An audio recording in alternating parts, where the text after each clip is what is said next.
Welcome back to MR biology. আচ্ছা বলো তো দেখি এইটার অ্যান্সার কি হবে? পারলে না নিশ্চয়ই। এটাকে বলা হচ্ছে কি পেডিগ্রি অ্যানালাইসিস। আমাদেরকে প্রথম পেডিগ্রি অ্যানালাইসিস করতে গেলে পেডিগ্রি জিনিসটা কি জানতে হবে। পেডিগ্রি হলো একটি ফ্যামিলি চার্ট, অর্থাৎ কোনো প্রজন্মে যদি রোগের সঞ্চার হয় সে অটোজোমগত বা এক্স ক্রোমোজোমগত বা ওয়াই লিঙ্কড যাই হোক না কেন, সেক্ষেত্রে আমাদের জানতে হবে যে এটা কোন জেনারেশান থেকে এসছে। সেই জেনারেশান ওয়াইজ সে দাদু থেকে বা ঠাকুমা থেকে বা বাবা থেকে বা মা থেকে বা কোনো একটা পূর্বপুরুষ থেকে এসছে কিনা সেই রোগটা, সেটা জানার জন্য আমাদের পেডিগ্রি অ্যানালাইসিস করতে হয়, যেটাকে ফ্যামিলি চার্ট বলা হয়ে থাকে। ওকে, তো সেখান থেকে আমাদের জানতে গেলে আমাদেরকে প্রথমে পেডিগ্রির জন্য প্রথমে কিছু সিম্বল জানতে হবে। তো সেগুলো আগে জেনে নিই, তারপর এই প্রোকে তাহলে কি জানতে হবে, প্রথমে সিম্বলগুলো জেনে নিতে হবে। এর দ্বারা কি বোঝানো হয় না হচ্ছে স্বাভাবিক মহিলা। ওকে,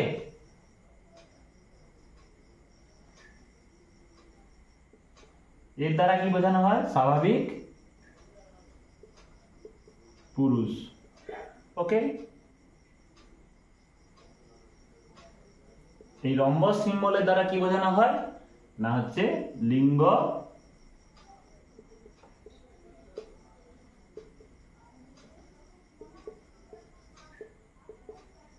অনির্ধারিত। ঠিক আছে, তাহলে বৃত্ত চিহ্ন দ্বারা কি বোঝাচ্ছে স্বাভাবিক মহিলা, আর এই বর্গক্ষেত্র সাহায্যে কি বোঝানো হয় বা স্বাভাবিক পুরুষ, আর এই রম্বসের সাহায্যে কি বোঝানো হয় না লিঙ্গ অনির্ধারিত। এছাড়াও তাহলে আক্রান্তটা আমরা কিভাবে জানবো? আক্রান্তর ক্ষেত্রে কি হবে না, যখন দেখবে তোমরা যে এটি হচ্ছে কি হচ্ছে না এইভাবে আছে, অর্থাৎ এভাবে থাকতে পারে বা পুরোপুরি ব্ল্যাক থাকবে। ওকে, পুরোপুরি কি হবে কভার আপ করা থাকবে ব্ল্যাক কালার দিয়ে। ঠিক আছে, এবার বিভিন্ন ভাবে কেউ রেড কালার দেয়। ঠিক আছে, তোমরা তো আবার কোশ্চেনে তো রেড কালার পাবে না বা গ্রিন পাবে না, তো সেক্ষেত্রে কি ব্ল্যাক থাকবে পুরোপুরি ফিল আপ। সেক্ষেত্রে তখন কি বলা হয় একে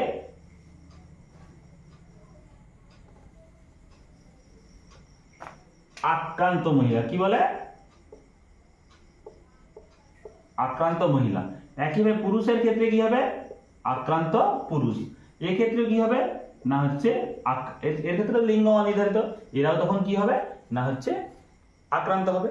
ক্লিয়ার? সবার নিশ্চয়ই ক্লিয়ার হয়েছে। এছাড়া অনেক সময় দেখবে এই বৃত্তের মধ্যে গোল একটা ডট থাকতে পারে, সেই ক্ষেত্রে আমরা কি বলবো এটা হচ্ছে বাহক। একইভাবে আরো কি হয় বাহকের ক্ষেত্রে অর্ধেকটা কি হয় না হচ্ছে এইভাবে থাকে, আর অর্ধেকটা সাদা থাকে ব্ল্যাঙ্ক থাকে। একেবারে পুরুষদের ক্ষেত্রেও থাকে স্ত্রীদের ক্ষেত্রেও থাকে, এগুলো হচ্ছে বাহক। ক্লিয়ার হয়েছে নিশ্চয়ই সবার? এবারে নিশ্চয়ই তোমাদের ওই কোশ্চেনটা করতে কোনো অসুবিধা হবে না, কিন্তু অসুবিধা হবে কিভাবে সেটা আমাদেরকে আগে নিয়মগুলো জানতে হবে। কি নিয়ম জানতে হবে না, এখান থেকে আমাদের ডিটেক্ট করতে হবে যে কখন হচ্ছে এটা প্রচ্ছন্ন জিন দ্বারা হচ্ছে নাকি প্রকট জিন দ্বারা হচ্ছে, নাকি এটা অটোজোম বাহিত নাকি হচ্ছে এক্স লিঙ্ক বাহিত বা ওয়াই লিঙ্ক বাহিত। ঠিক আছে, এগুলো আমাদের জানতে হবে, তার জন্য নিয়মগুলো আমাদের জেনে নিতে হবে। কি কি নিয়ম রয়েছে? প্রথমে আমাদের জানতে হবে একটা তোমাদের ছোট করে একটা পেডিগ্রি অ্যানালাইসিস একটা টেবিল দিই, তাহলে বুঝতে পারবে।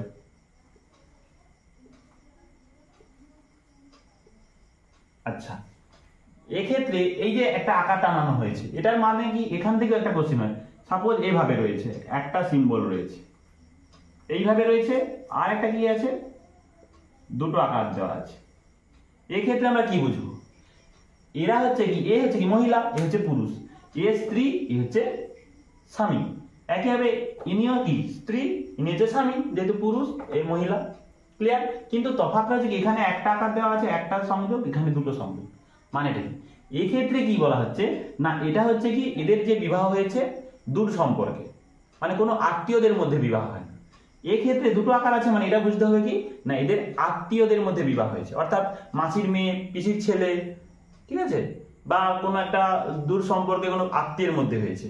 তো আত্মীয়ের মধ্যে বিবাহ হলে সেক্ষেত্রে কি হয় না হচ্ছে দুটো আকার থাকে। আর নর্মাল কোনো যদি কোনো আত্মীয়ের মধ্যে না হয়ে থাকে তখন তাকে আমরা একটা সিম্বল দ্বারা বোঝাই। ওকে, ক্লিয়ার নিশ্চয়ই?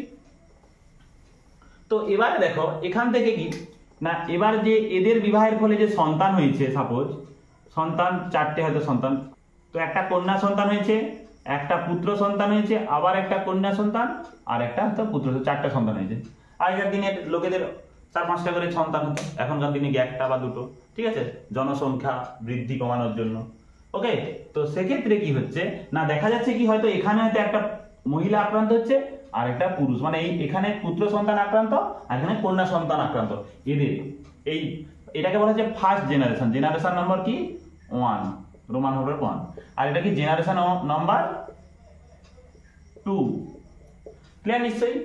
এবারে এক্ষেত্রে দেখো, এক্ষেত্রে আবার এই কন্যার বিবাহ দেওয়া হলো একজন স্বাভাবিক পুরুষের সাথে, তাদের সন্তান দেখা যাচ্ছে হয়তো কি না একটা কন্যা আক্রান্ত হয়েছে, আবার কি হচ্ছে পুত্র একটা হয়তো স্বাভাবিক রয়েছে।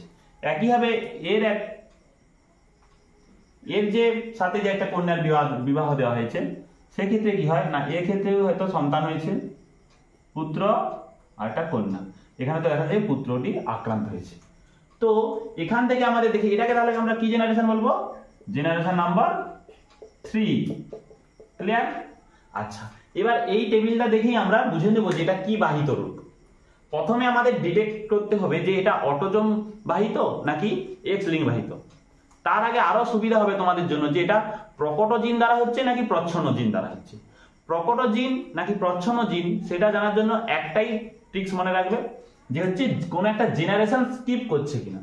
জেনারেশন স্কিপ মিন্স যে এই যে ফার্স্ট জেনারেশন, দেখো বাহ্যিকভাবে দেখা যাচ্ছে কি মহিলা এবং পুরুষ কেউই আক্রান্ত নয়, কিন্তু তাদের যে সন্তান হয়েছে তার মধ্যে একটা কন্যা সন্তান আক্রান্ত, একটা পুত্র সন্তান আক্রান্ত হয়েছে। সেক্ষেত্রে কি হবে, তাহলে আমাদের বুঝতে হবে কি এখানে জেনারেশন স্কিপ করেছে, এটাকেই বলে স্কিপ। অর্থাৎ একটা জেনারেশনে কোনো আক্রান্তের কোনো প্রকোপ দেখা যাচ্ছে না, হতে পারে তারা বাহক, না হলে কি করে আক্রান্ত হচ্ছে, তাই না? এই ব্যাপারটা পরে আসবে। তো সেক্ষেত্রে কি হচ্ছে যে তার মানে কি এখানে এই জেনারেশনে স্কিপ, ফার্স্ট জেনারেশনে স্কিপ করেছে, অর্থাৎ তার পিতা মাতার কোনো রোগ নেই বাহ্যিকভাবে, কিন্তু তাদের সন্তানের মধ্যে রোগ এসছে।